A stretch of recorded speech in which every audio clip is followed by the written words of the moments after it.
High Commander Valtrix stood before the crystalline viewing screens aboard the Zarkak's flagship, Eternal Dominion, his 4 arms clasped behind his back in a gesture of contemplative authority. The holographic display showed a blue-green planet spinning lazily in the void, seemingly unremarkable among the thousands of worlds the Dominion had catalogued. Another primitive species, he announced to the Supreme Council members gathered in the observation chamber. Pre-FTL, still burning fossil fuels.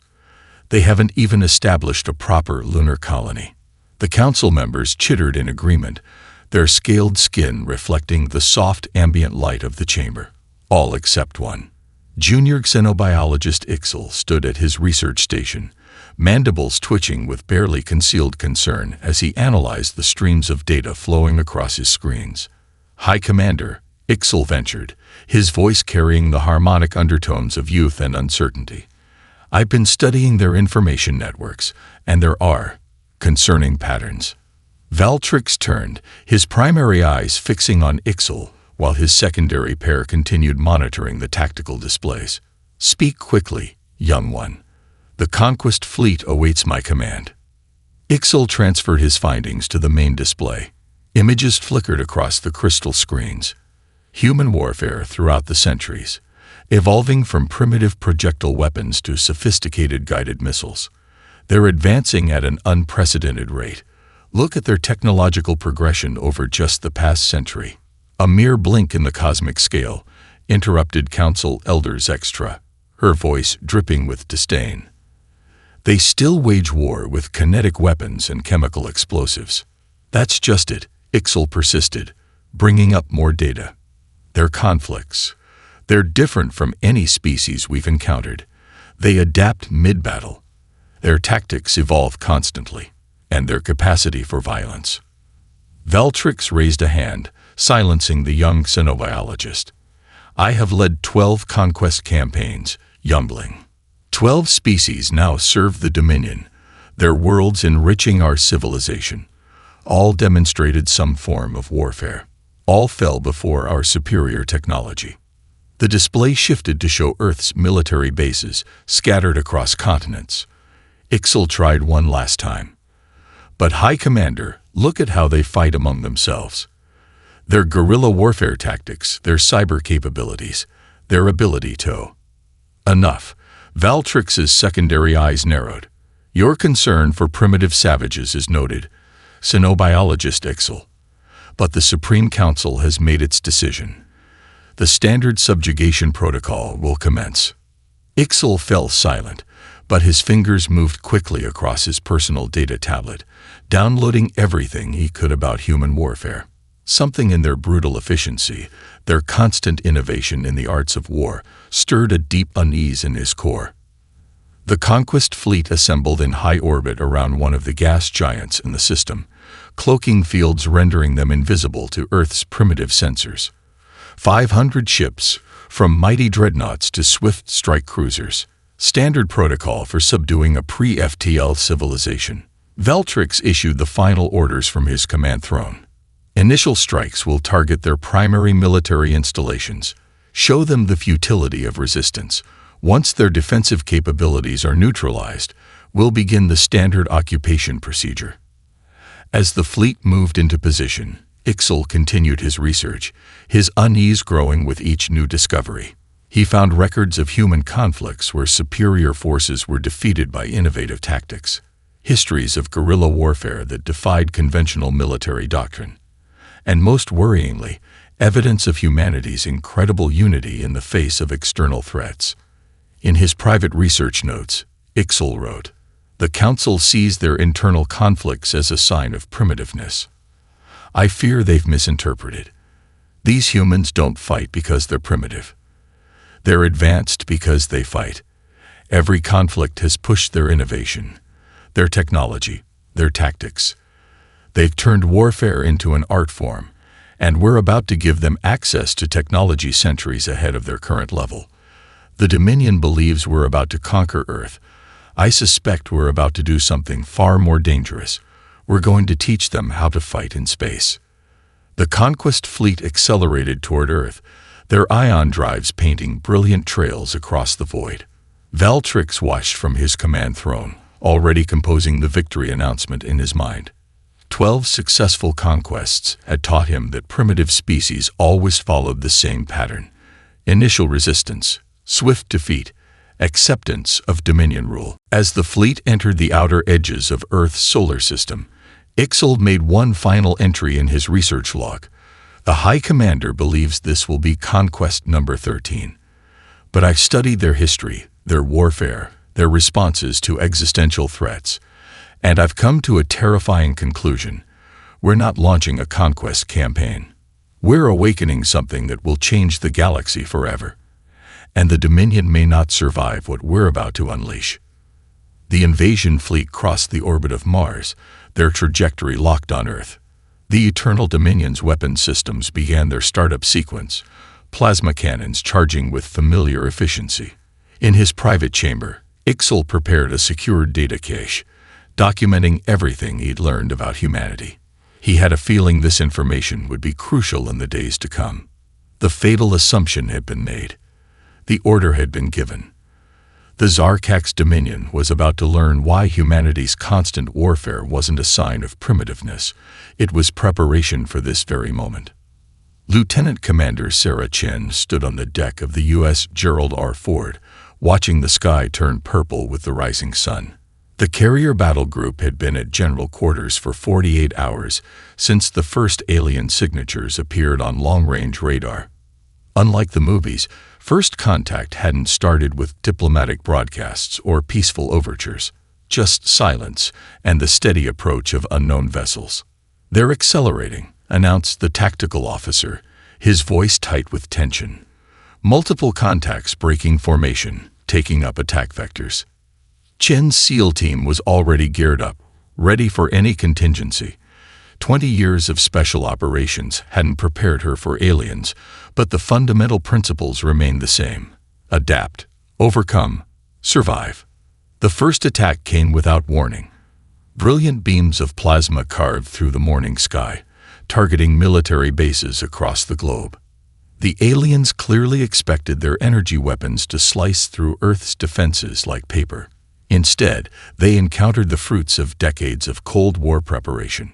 Hardened bunkers absorbed the initial barrage. Missile batteries, designed to track hypersonic weapons, locked onto the alien ships with lethal precision. The invaders' energy shields, optimized to defend against their own plasma weapons, proved surprisingly vulnerable to kinetic impacts. Multiple bandits, Bearing 270, called out the tactical officer. "They're targeting the carrier group." Chen watched as the alien vessels descended through the cloud cover, their hulls gleaming with an otherworldly iridescence. The battle group's response was immediate and overwhelming.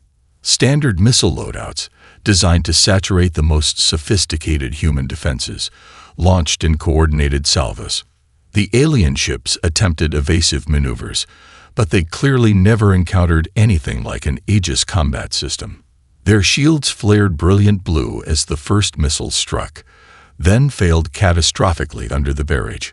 One of the massive vessels, its drive systems damaged, plummeted toward the Pacific. "Commander Chen," came the call from the bridge. "We have a downed bogey in the water. Your team is up." Within minutes, Chen's SEAL team was aboard their combat submersible, descending into the dark waters. The alien wreck had settled on a shelf about 300 feet down, its hull largely intact. As they approached, their sonar picked up movement. "Survivors," Chen transmitted on the secure channel. "And they're deploying something. Underwater combat units." The alien aquatic troops moved with surprising grace, their armor adapted for underwater combat. But they'd never faced enemies who'd trained for years to fight beneath the waves. Chen's team engaged with specially designed underwater weapons, their training paying off in the three-dimensional battlefield of the deep ocean. "These guys fight like they learned warfare from a textbook," Chen's second-in-command observed after they secured the wreck. "No adaptation, no improvisation. Just straight-line attacks and textbook formations." Inside the alien vessel, they found their first major breakthrough. The ship's technology was advanced, centuries ahead of Earth's capabilities, but it was standardized. Every system, every component followed the same basic patterns they'd seen in the ships above. Chen's team transmitted their findings to the hastily assembled Global Defense Command. Within hours, similar reports came in from around the world. The aliens' technological superiority was real, but they'd grown complacent. They fought by the book, a book humanity was quickly learning to rewrite. As Chen supervised the recovery of alien technology, she received word of similar successes worldwide. Russian air defenses had downed several ships over the Urals. Chinese hackers had already begun probing the aliens' communication systems for vulnerabilities. European defense forces had successfully defended against orbital bombardment attempts. They expected us to be helpless primitives, Chen told her team as they loaded the salvage technology for transport. Instead, they found out what happens when you take a species that spent its entire history preparing for war and give them a real enemy to fight. The first day of alien contact was drawing to a close. The invaders had retreated to regroup, leaving behind dozens of downed ships and a wealth of technological data. But more importantly, they'd left something else: hope. Humanity had bloodied the nose of a vastly superior technological force, and in doing so, had learned a crucial lesson. These aliens weren't gods. They could bleed. In her mission report, Chen wrote words that would soon be echoed across the globe. The enemy has superior technology, but inferior tactical doctrine. They fight like they've forgotten what it means to face an equal opponent. We haven't forgotten. And now we have their technology to study, their tactics to analyze, and most importantly, proof that they can be beaten. The aliens would return, everyone knew that. But they'd return to find a humanity united and learning, adapting their own advanced technology to warfare doctrines honed over thousands of years of conflict. The gods had shown they could bleed, and humanity had remembered its oldest skill: how to make their enemies bleed more. Dr. James Rahman stood in the converted aircraft hangar deep in the Australian outback, surrounded by the greatest collection of scientific minds ever assembled. The facility, hastily repurposed from a mining research center, now housed Project Phoenix, humanity's crash course in alien technology. Their computing architecture is like nothing we've ever seen, announced Dr. Kim from the South Korean Cyber Warfare Division, her fingers dancing across holographic displays. But their security protocols are surprisingly rigid. Rahman watched as teams from former rival nations worked side by side. Russian quantum computing experts collaborated with Silicon Valley programmers. Iranian nuclear physicists shared insights with Israeli weapons developers. The common enemy had accomplished what decades of diplomacy couldn't: true global cooperation. Dr. Rahman. The shout came from an unexpected source. Joey Chen, a 16-year-old gaming prodigy who'd been brought in as part of the unorthodox Think Different initiative, was practically bouncing with excitement. "I think I found something." Rahman hurried over to Joey's station, where the teenager had been analyzing alien targeting systems. Their whole combat system runs on predictive algorithms, Joey explained, pulling up comparative data. "But look at this. It's basically the same problem we deal with in competitive gaming.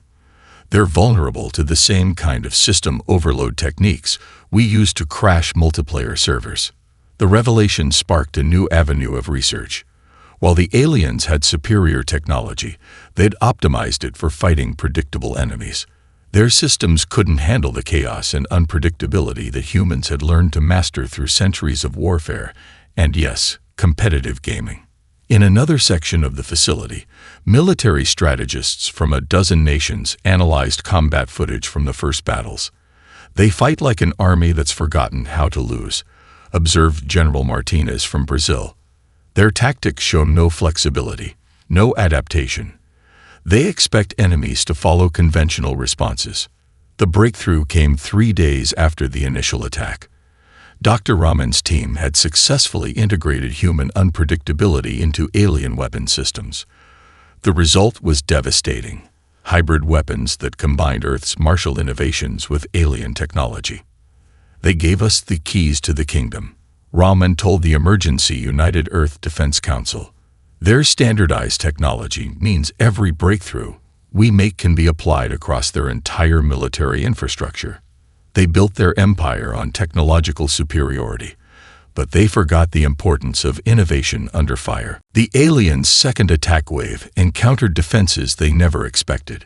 Their ships' targeting systems crashed, overwhelmed by chaotic data patterns derived from video game server attacks.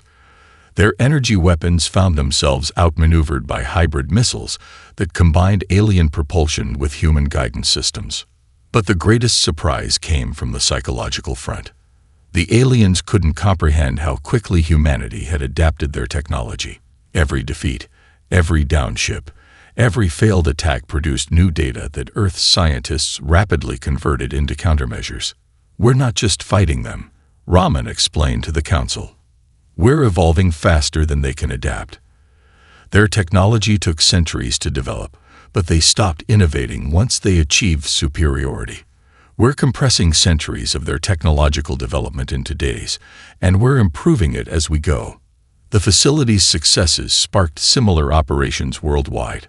Underground research centers sprang up on every continent, each approaching alien technology from different cultural and scientific perspectives. The aliens had expected to find a primitive species. Instead, they'd armed a civilization that had spent its entire history learning to fight smarter, not just stronger. Joey, taking a break from cracking alien code, summed it up best. "They're playing a game they've never lost, using strategies they've never had to change. We're playing every game we've ever lost, using every crazy strategy we've ever tried. And we're rewriting their rules as we go." Rahman watched as another successful weapons test demonstrated their progress. The hybrid technology they'd developed wasn't just matching alien capabilities, it was surpassing them in innovative ways the Zarkax had never considered. They thought giving us access to their technology would show us our inferiority, Rahman noted in his project log. Instead, they gave us the tools to demonstrate why humanity's greatest strength isn't our technology. It's our endless drive to improve, adapt, and overcome. They showed us the future, but we're showing them why the past matters. Every war we've fought, every game we've played, every competition we've engaged in, it was all preparation for this moment. The aliens had made a fatal mistake. They'd assumed technological superiority guaranteed victory. But they were about to learn that technology was just a tool, and humanity had spent its entire history learning to use every tool as a weapon. Captain Miguel Santos crouched in the cramped control room of what had once been an asteroid mining station, now converted into humanity's first space guerrilla base. Around him, former miners worked alongside special forces operators from a dozen nations, their eyes fixed on tactical displays showing the approaching Zarkax fleet. "They still don't understand what we're doing," Santos muttered, watching the alien ships maintain their rigid formation. "They're fighting the last war while we're inventing the next one." The asteroid belt had become humanity's greatest asset in the space war. Mining charges, repurposed as weapons, turned space debris into hypervelocity projectiles. Automated mining drones, their programming modified for combat, became silent hunters in the void. "Contact in 5 minutes," announced his tactical officer, a former Australian SAS operator.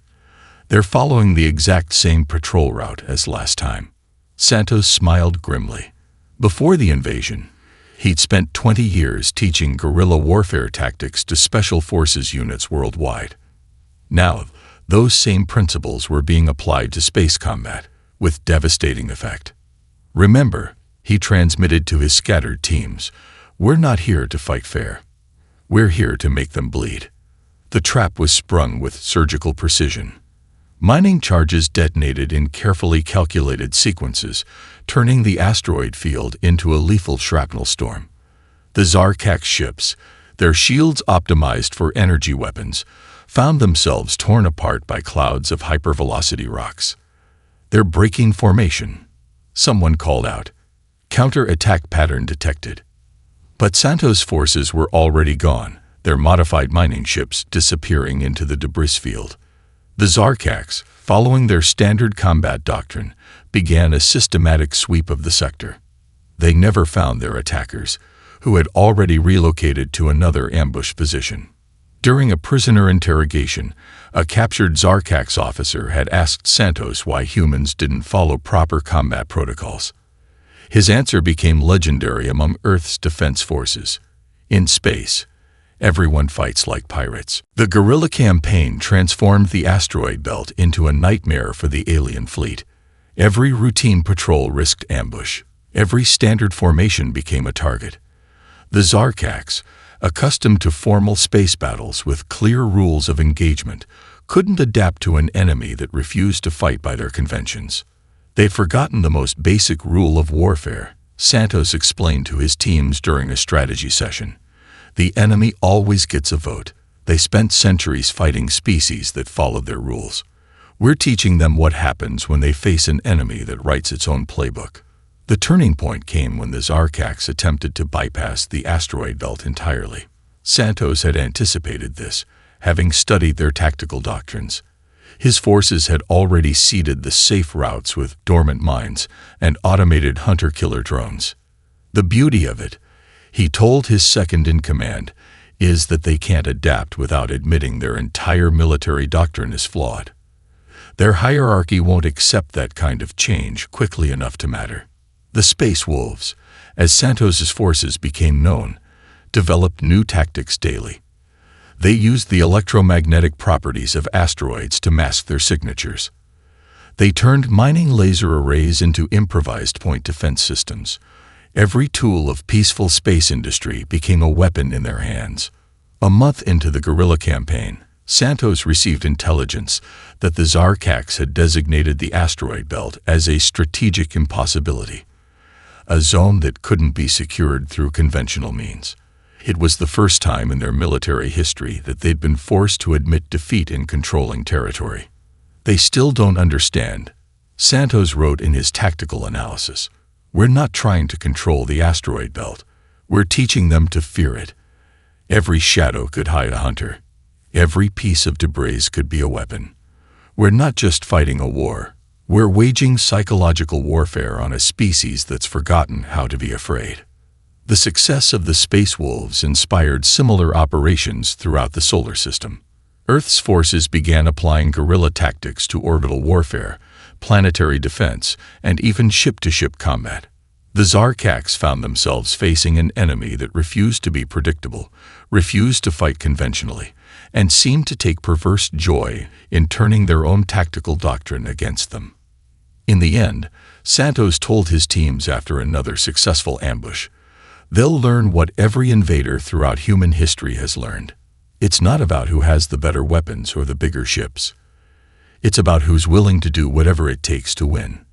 They came expecting to find primitives. Instead, they found wolves who've learned to hunt in space.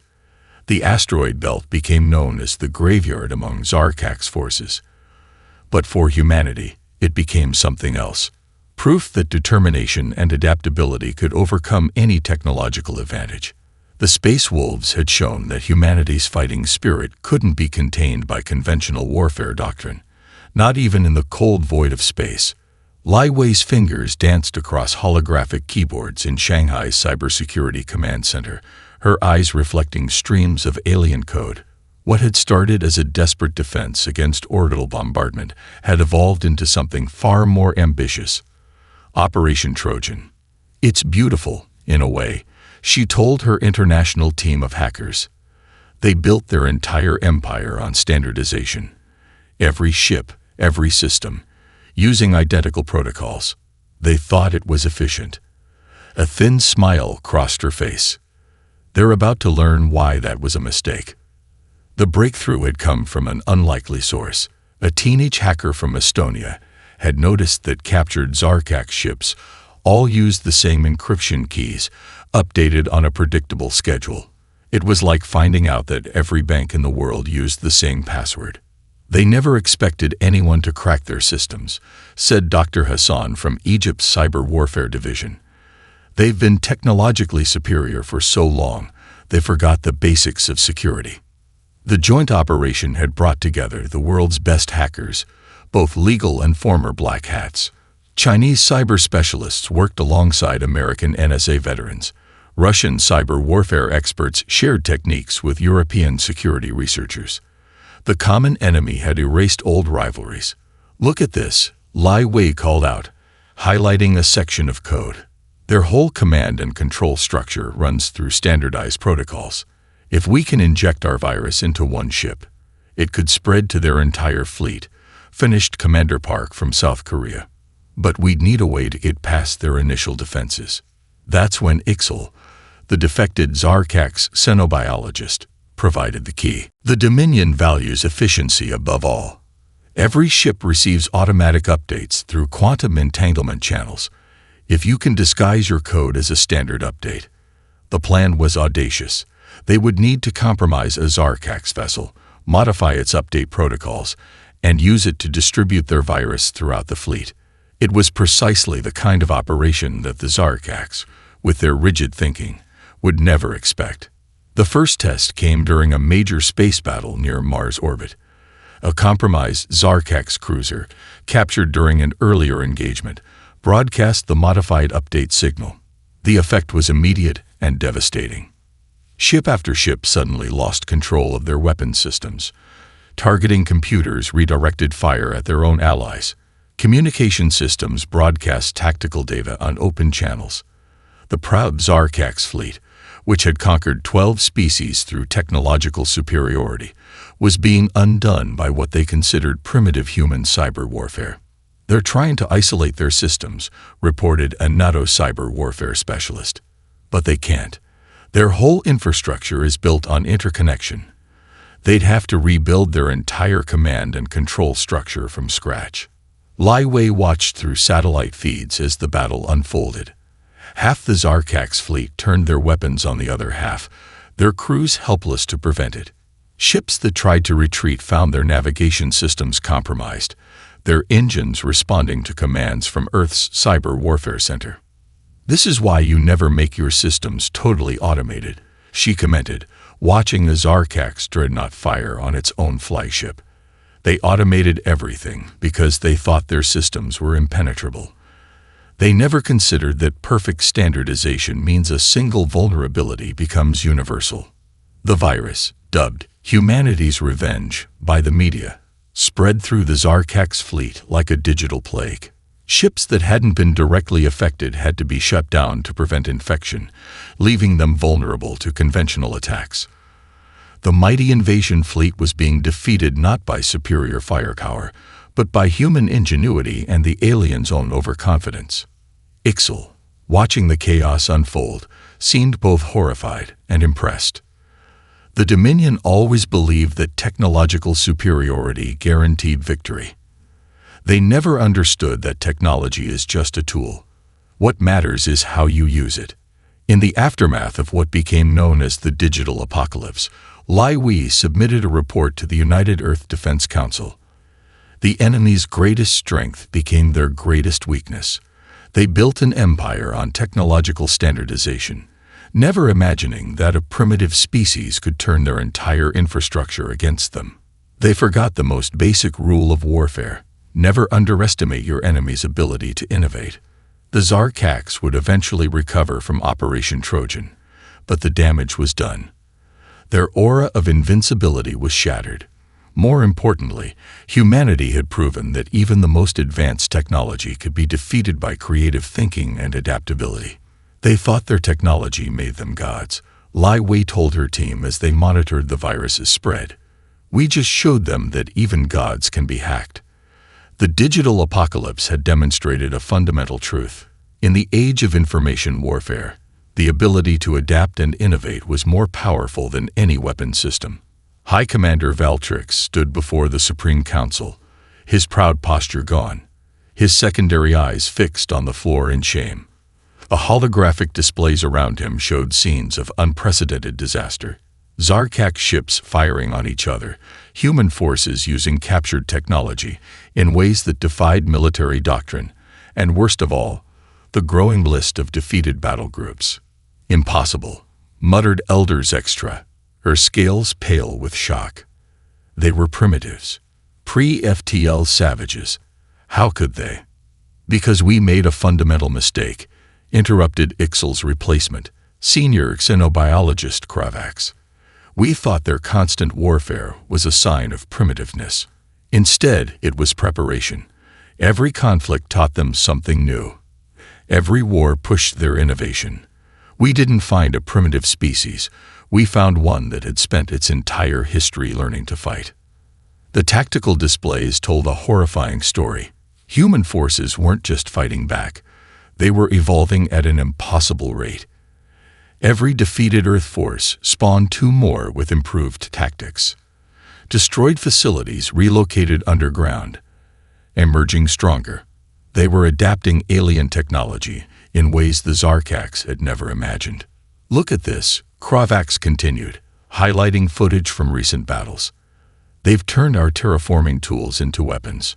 Our communication arrays have been modified into system-wide jamming networks. They're not just using our technology.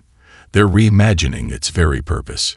Valtrix watched as the displays showed human forces using hybrid weapons that combined primitive kinetic systems with advanced alien technology.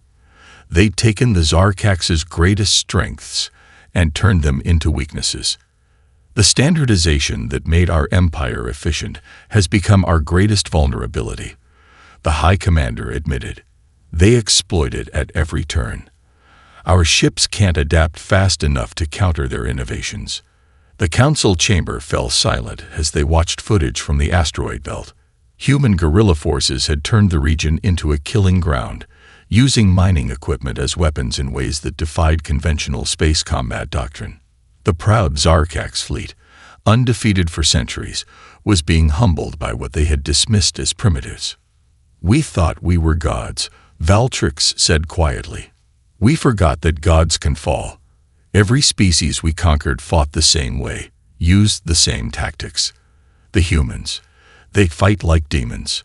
Unpredictable, adaptable, relentless. A junior tactical officer brought more disturbing news. Human scientists had begun improving upon Zarkax technology, advancing it in directions the Dominion had never explored. They weren't just learning to use alien weapons, they were making them better. They're not even fighting at full capacity, Kravax reported, his voice trembling.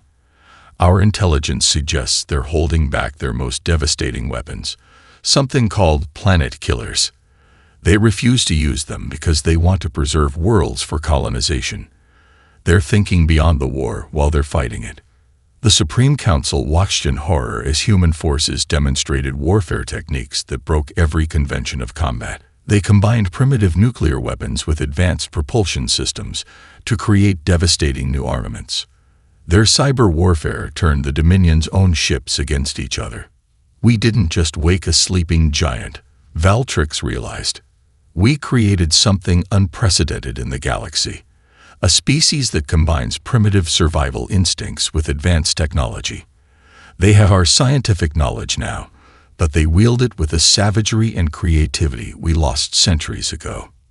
Reports flooded in from across the solar system. Human forces had turned Venus's harsh atmosphere into a weapon, using it to destroy Zarkax ships. They'd weaponized Jupiter's radiation belts, transformed Earth's magnetic field into a defense system.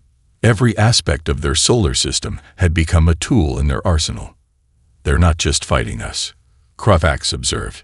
They're using the war to advance their civilization. Every battle teaches them something new. Every defeat makes them stronger. We're not facing a primitive species anymore.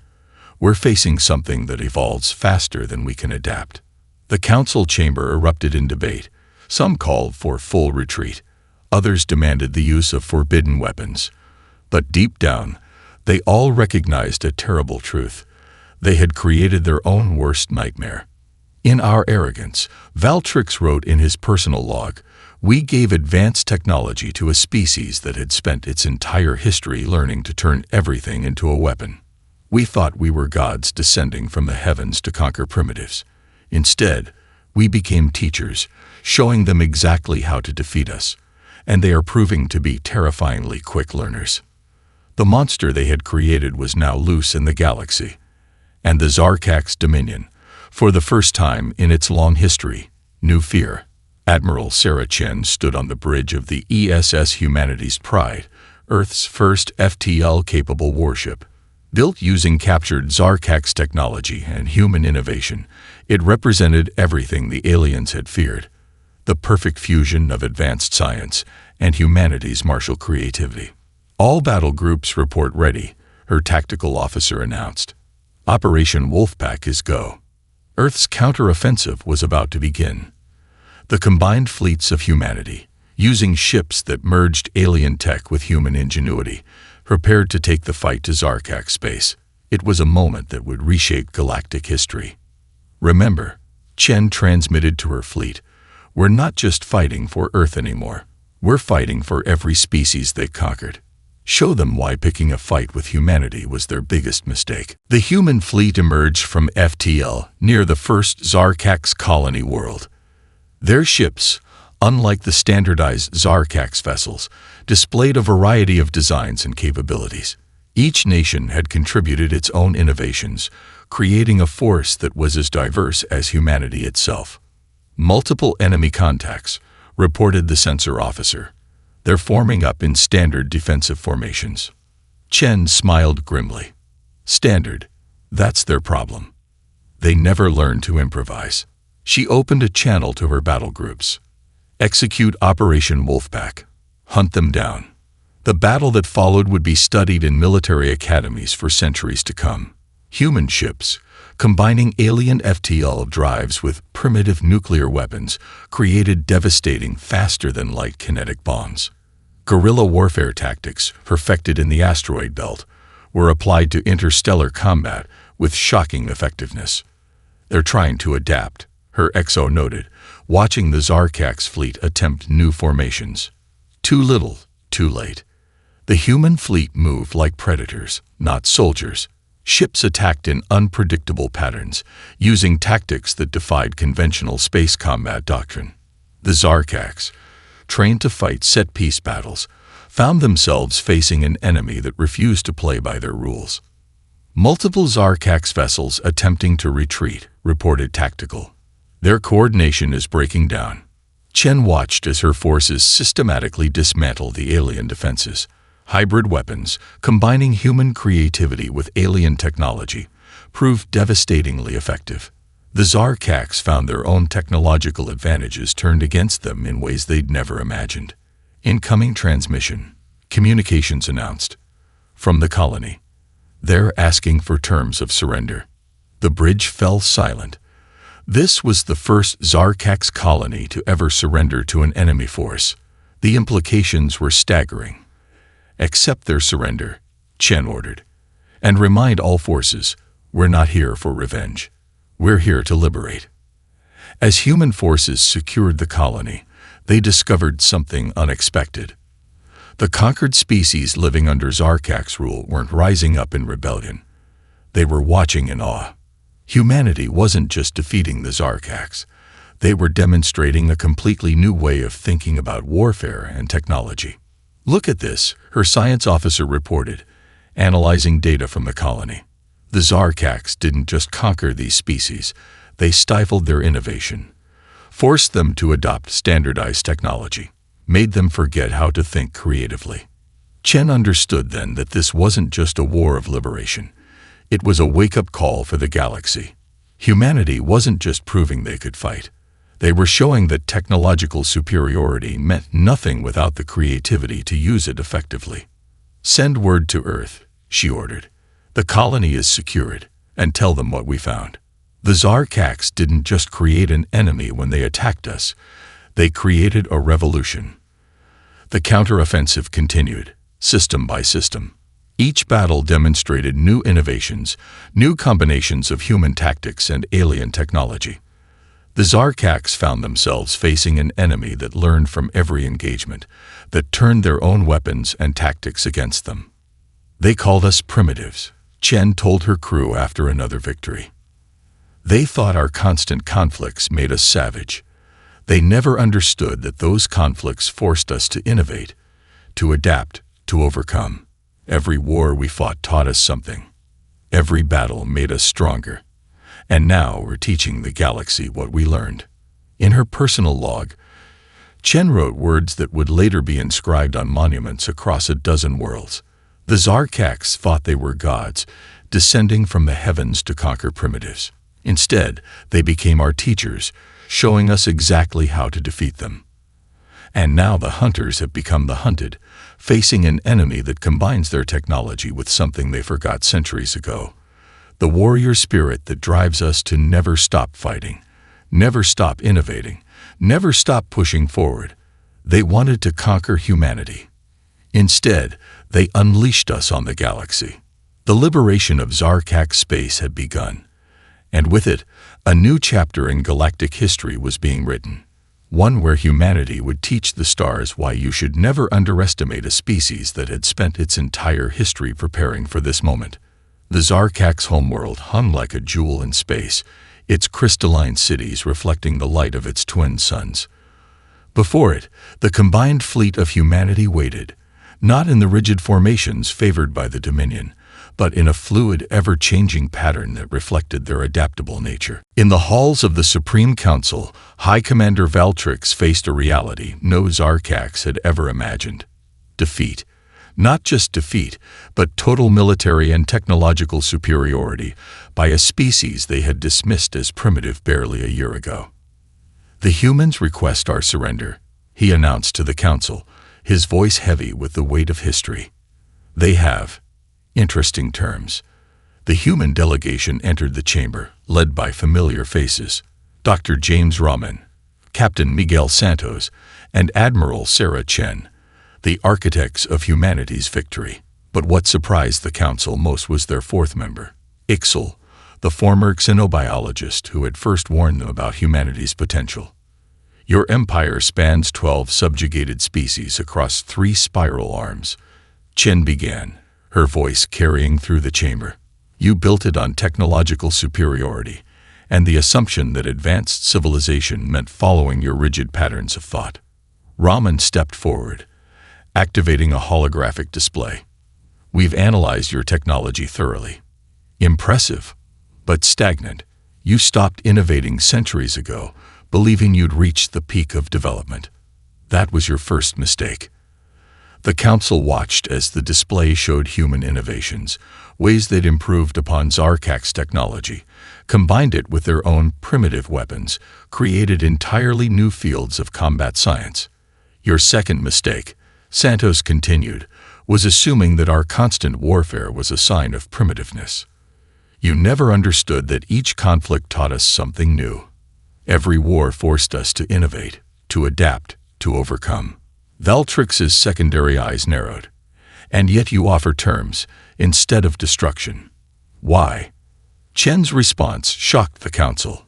"Because that's the third lesson we're here to teach you. True strength isn't just about the ability to destroy. It's about knowing when to show mercy." The terms were presented: the complete dismantling of the Dominion's military capability, the liberation of all subjugated species, but then came the unexpected offers: technological exchange programs, cultural integration initiatives, and membership in a new galactic council where all species would have equal representation. "We're not here to destroy the Zarkax," Rahman explained. "We're here to show you a better way. Your empire was built on suppressing innovation and enforcing standardization. We're offering something different, a future built on diversity, creativity, and cooperation." Ixel finally spoke, addressing his former masters. "I study human history extensively. They'd fought countless wars among themselves, yes. But after each conflict, they learned to build something stronger through cooperation. They don't just learn how to fight better.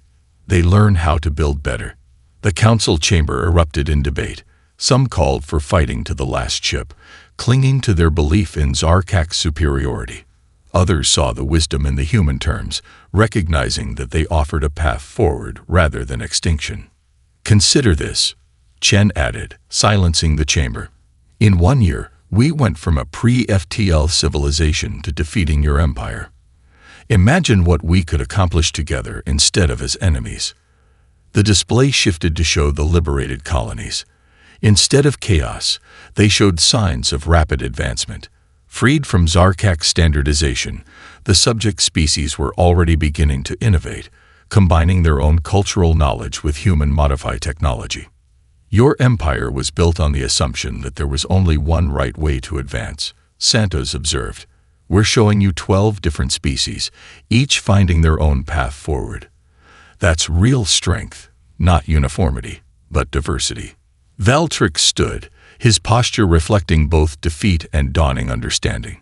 We thought ourselves gods, he said quietly. You showed us we were children, clinging to old ways out of fear of change.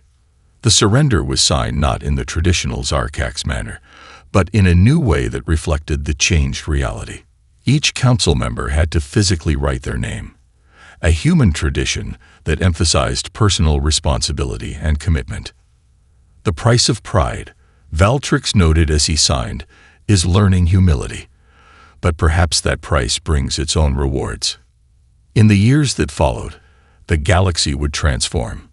The liberated species, guided by human example but free to follow their own paths, created a renaissance of innovation and cultural exchange.